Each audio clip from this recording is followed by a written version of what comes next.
Programang ito ay rated SPG. Striktong patnubay at gabay ng magulang ang kailangan. Maaaring may masiselang tema, lengguwahe, karahasan, sexual, horror o droga na hindi angkop sa mga bata. Mga kapamilya, narito ang mga dapat nating pakaabangan sa pambansang teleserye ng sambayanan, ang FPJ's Batang Quiapo.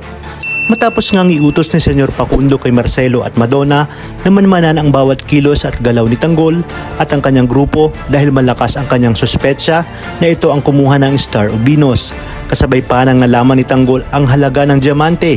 Dito nga mas lalong pinanindigan ni Tanggol na hindi niya alam kung saan napunta ang mga diamante.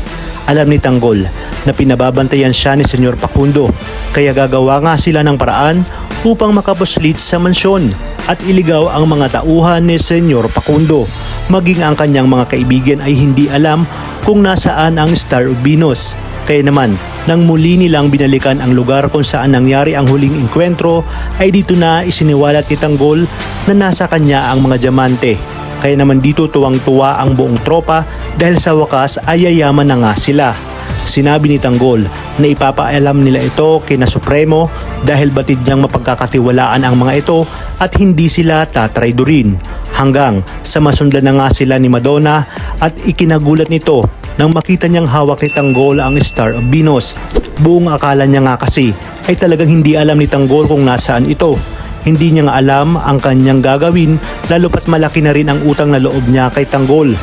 Naninimbang siya kung sasabihin niya ba ito kay Senyor Facundo o pagtatakpan niya si Tanggol. Kung kaya't sinabi niya kay Tanggol na magpakalayo-layo na ang mga ito. Nagtaka naman si Tanggol kung bakit ito ginagawa ni Madonna. Ayon sa kanya, malaki ang utang na loob nito kay Tanggol at may hindi nga siyang magandang karanasan sa mga kabalyero lalong-lalo na kay Senyor Facundo. Gustuhin niya man umanong magpakalayo-layo ay wala nga siyang magagawa. Dito rin napag-alaman ni Tanggol na anak pala ni Senyor Facundo si Pablo Caballero kung saan siya nga ang pumaslang dito.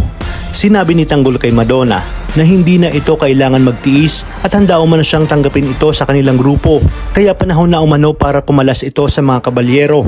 Hindi nga rin alam ni Madonna na pati pala siya ay pinamamanmanan ni Senyor Facundo. Kaya naman agad na tumawag ang mga tauhan ni Senyor Facundo at sinabi na nakita nila na hawak ni Tanggol ang Star of Venus at kasabwat nito si Madonna.